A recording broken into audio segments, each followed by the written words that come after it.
88 years old. This year it contains a list of people and events in this Bible from 1813 has something very interesting.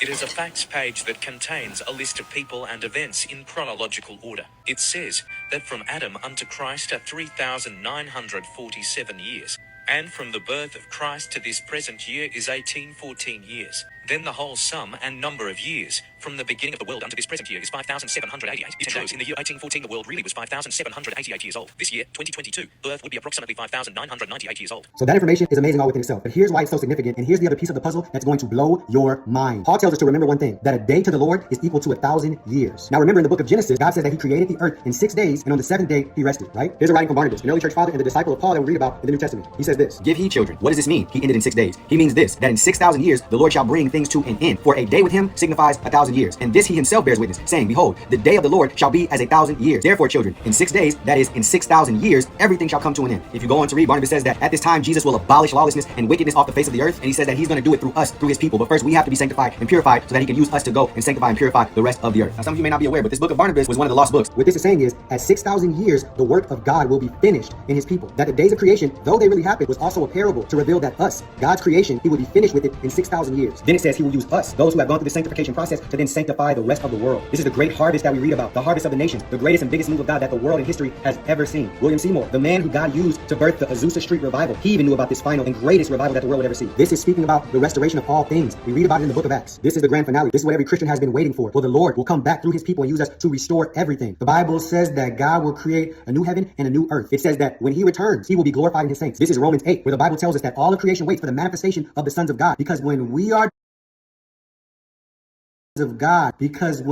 delivered from these bodies and we put on glorified bodies, so will the earth go back into the state that it was in before Adam fell. It'll go back to Genesis 1. Remember, Ecclesiastes says there's nothing new under the sun, and what was then will be again. This is talking about Genesis again, the restoration of all things.